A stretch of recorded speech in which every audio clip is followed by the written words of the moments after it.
Good morning. Welcome to Butler Volkswagen.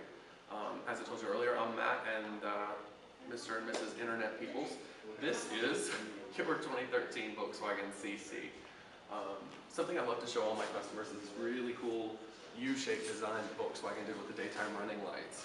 That looks pretty good, doesn't it? So come on over here, I'll show you up underneath the hood. Now, this is, in my opinion, a sports sedan, even though CC stands for Comfort Coupe. It does have 4 doors. I'll show you that in a minute. I know you probably can't see them. Anyways, if we look up underneath the hood, you're going to find this little itty-bitty 2-liter 4-cylinder turbo. What that means is you're going to have a tiny thirst and lots of power. Okay? Now, you told me that safety was important to you, so I'm going to touch on a couple safety points up underneath here. There's a lot of them, but I'm only going to show you a couple really important ones. First off, right here is the motor mount. Now, remember back in the day, if you were in a really bad head-on collision, you've heard stories, I'm sure, of people ending up with an engine in their lap. Well, in this, that's not going to happen. What's going to happen is that motor mount's actually designed to brake. It's going to make the engine fall down and out underneath the car rather than up and into your lap, okay? Over here, if we look on the hood, you're going to see these little ridges. Now, what those ridges are for are actually crumple zones. Now, think of it kind of like this. Would you rather punch a brick wall or a mattress with a pillow on top?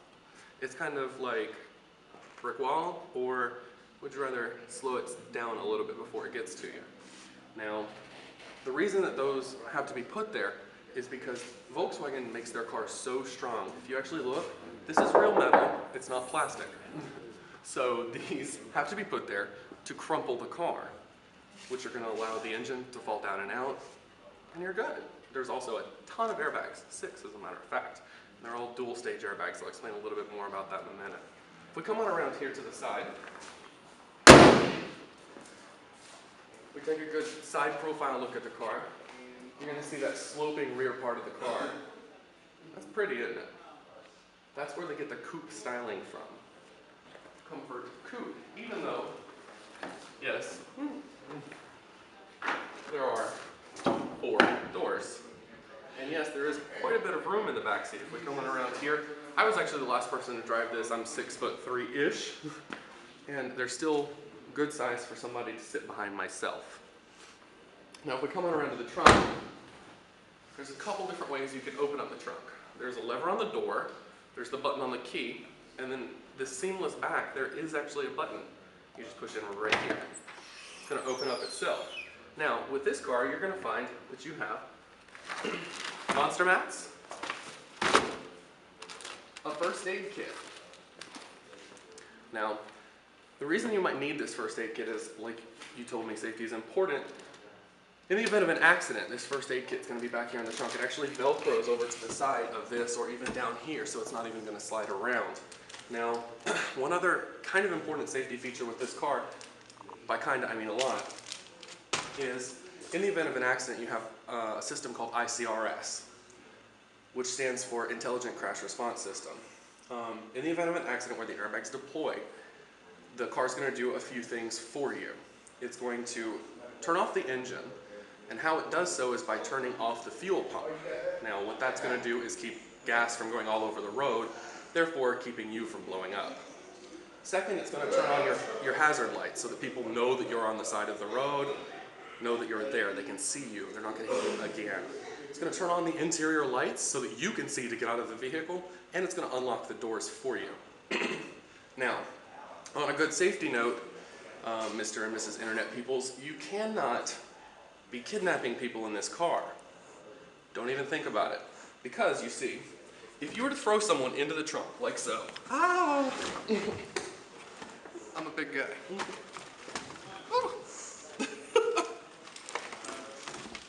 Alright, so you've gotten people into the trunk. And if you would please pull me and, let me sit in here for a minute. You've knocked me out, and I'm waking up. That little handle right there glows in the dark. Oh my goodness. Ugh. It's easier than it looks.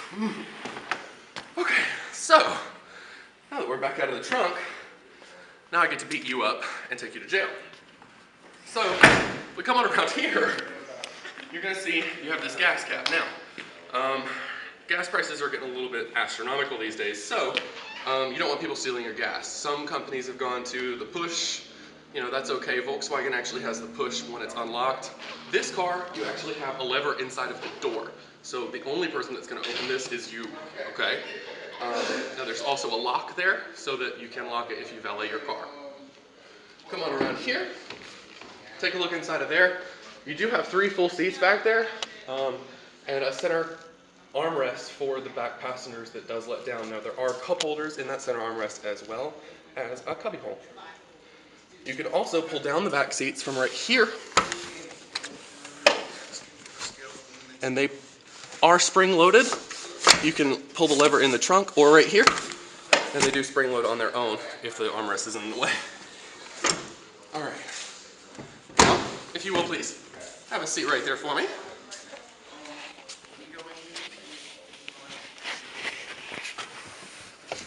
Okay.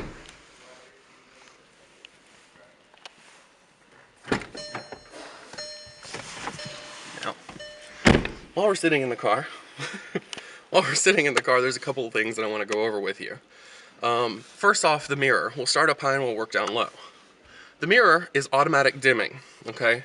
Now you can turn that feature on and off just by using this. When headlights come up behind you at night, that's going to dim automatically. It comes in handy and it's done very, very well. Over here you're going to have your automatic headlights, so if I turn them on auto, right now we're indoors, so of course they turn on. Your turn signal switch, which is right here, you actually have what's called a 3-blink feature or a lane change feature. So if I just tap it, it's going to blink 3 times for you so that you can merge lanes. You're going to have all your buttons on the steering wheel right here. Now the left side controls the radio and your phone, okay? So yes, you do have Bluetooth as standard in this vehicle. And it does not just place phone calls for you and play the phone calls through the car. It'll also stream music through the radio. On this side you control what Volkswagen calls your MFI, which is this little display right here. You've got a lot of settings that you can go through. You can even change your clock. Something that a lot of people like to see is how you change the clock right here. You actually do it from over here. So if I change the hour to 10 o'clock, you'll see the clock change. You've also got, of course, your gas mileage readout, your average speed, stuff like that. I'll go over that later. And then you have right here your radio. This is the Premium 8. It's a 6-disc changer. If we turn it on, it's actually a really good sound system. You have a 6-disc changer here. Of course, you can stream your Bluetooth here. You have your phone settings here, and you have an SD card slot right there. Now, if we work our way down here, you have your AC. Now, this is all automatic. So, when we turn on the car, if I hit auto, oh, we don't want it at 80 degrees. When we hit auto, I can turn it down to 70 degrees. Now you have dual zone, so I can change the temperature over here as well. So, you know, my passenger likes it warm and I like it a little bit cooler. We can adjust to those temperatures inside of the car automatically. We also have butt warmers, which actually go up your back as well. Even after a long day's worth of work, you turn on the butt warmers, it relieves the pain in your back. It's really nice. You also have an electronic parking brake. What that's going to allow you to do is set the parking brake and release the parking brake. No more ratchet. Now, another advantage to this is with the old parking brake, you'd pull up on it if your brakes were to fail. Well, it's going to lock up your back tires, and you're going to skid out of control, essentially. With this, it actually works on all 4 wheels, and the ABS still works, so you can still manage the car. It's actually quite ingenuitive how they've done things. And then last, I'll go over the DSG. This transmission is a little bit different than some automatics. It's actually a manual up underneath the hood. It's actually 2 manuals mated together to make 1 automatic. It's the 2nd fastest shifting transmission in the world. You'll see that when we go on our drive, okay? Do you have any questions? Wonderful, let's go for a spin.